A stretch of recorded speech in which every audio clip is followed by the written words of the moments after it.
Gender gap in pay, gender inequality, and gender roles and stereotypes. Assignment 5, Wanda F. Elliott, Department of Science, Aspen University, SBS 110. Sociology, Professor James Ford, May 2nd, 2022.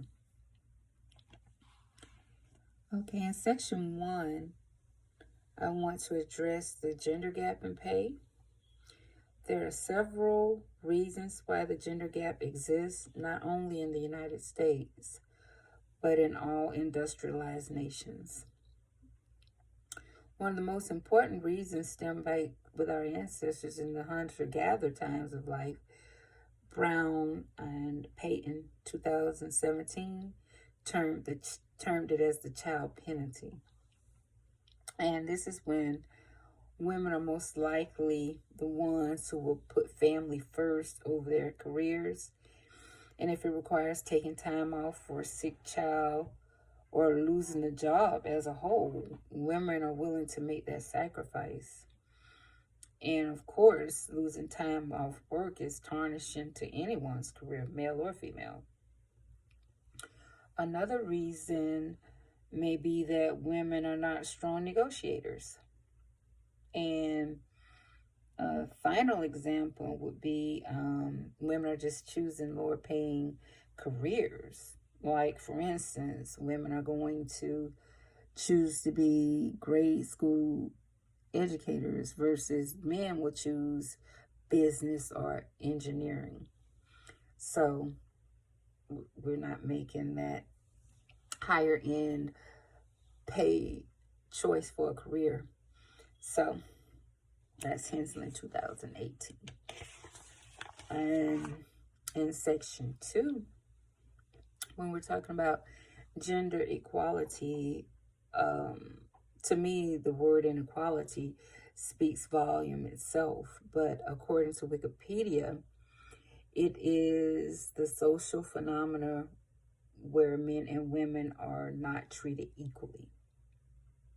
And how I reduce the gender equality in my day-to-day life is by not living my life under a man's thumb, standing up for myself and being a strong woman in society. I don't compare myself to a man. Of course not. I don't compare myself to anyone. I just love being who I am. But I know my limits as a woman, and I'm not trying to be a man, but I don't live less than who I am under a man's thumb. And I respect the forerunners who fought for women's rights, who fought for women to be able to vote. And in respect of that, I am a registered voter who was denied the opportunity for a higher education. And of course, here I am today at Aspen University, enrolled in college. So I stand in those shoes for those who have fought for a higher learning for women. So much respect for those people, and that's how I carry and I reduce the gender inequality in my life day to day. And in section 3,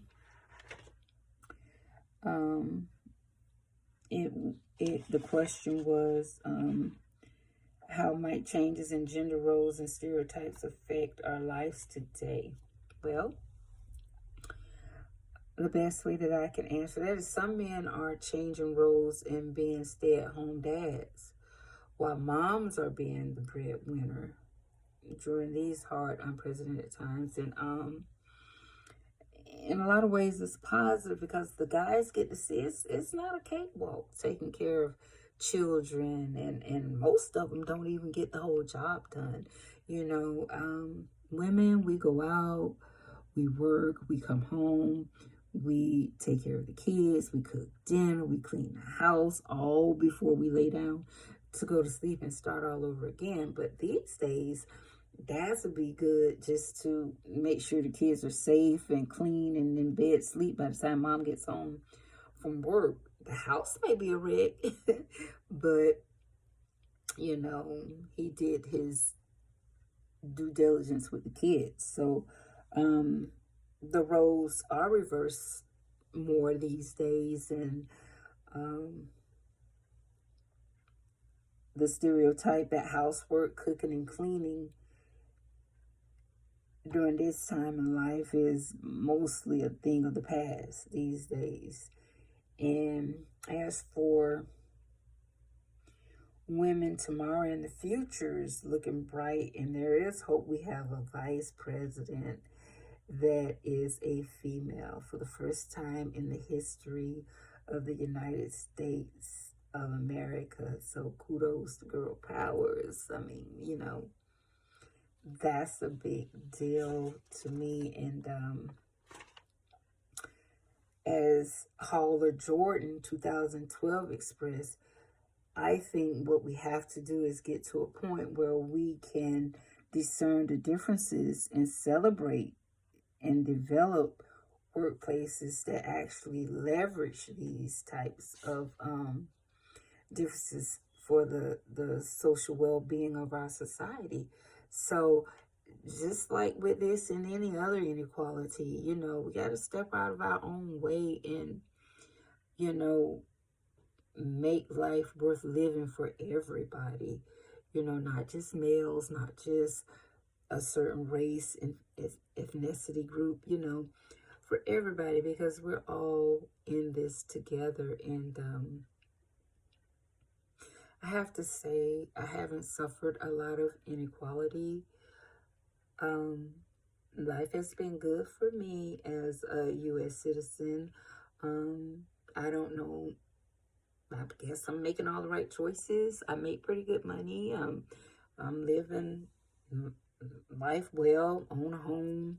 I'm trying to climb the corporate ladder with increasing my education. But as a practical nurse, I've been able to raise 3 kids pretty much as a single parent until I got married comfortably, and my kids didn't want for anything. So as far as I can say, women in the United States have a fair shake.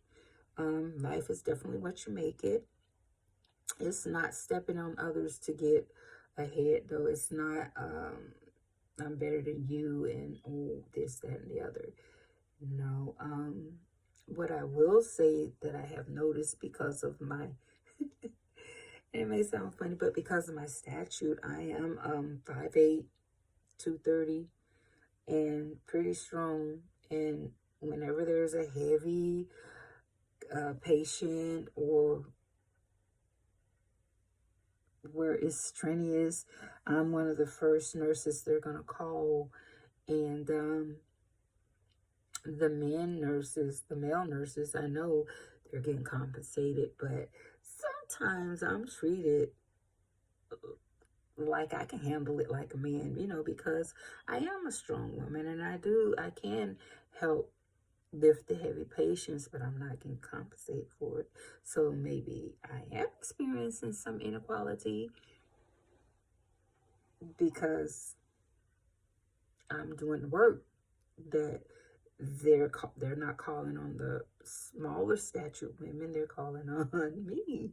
So maybe I need to go in and negotiate myself a little better. Hey, know my self-worth, and don't settle for less. Go in bringing that to the table. Hey, listen, I'm one of the first when they call when they need help with heavy patients. If there's a heavy patient, they're going to put them on my hall because they know I can handle it, and they're going to get quality care versus a petite nurse that can't handle it. So that's just one example that came to mind. But as far as being a woman in the United States, pretty happy, and I have very few complaints. Life is good. I do recognize those in other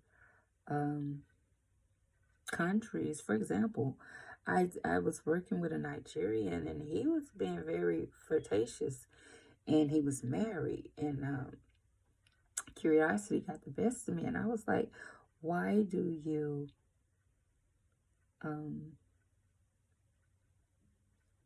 flirt with American women when you have a loving wife at home? And he expressed that, you know, American women are more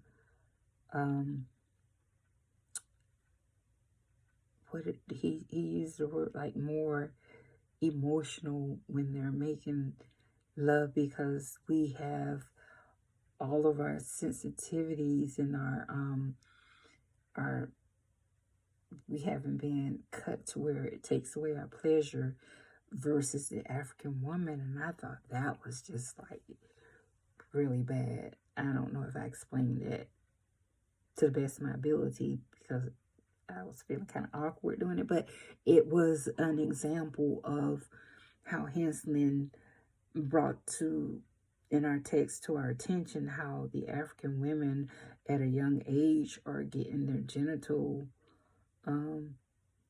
part severed or during circumcision, and it's just so they can't enjoy the pleasures of sex, to keep them in line. And then when they come over to America, they crave the woman that is not circumcised because they're more pleasurable and seductive. To me, that's like a double-edged sword. I don't think that's fair, but hey. Okay, well, I haven't quite learned how to get the reference page on my video. So here's my reference page, Professor Ford. Can you see that one?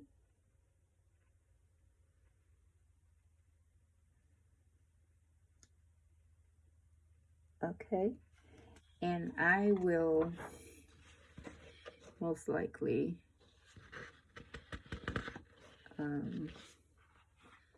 send these in the Dropbox, and this is my title page.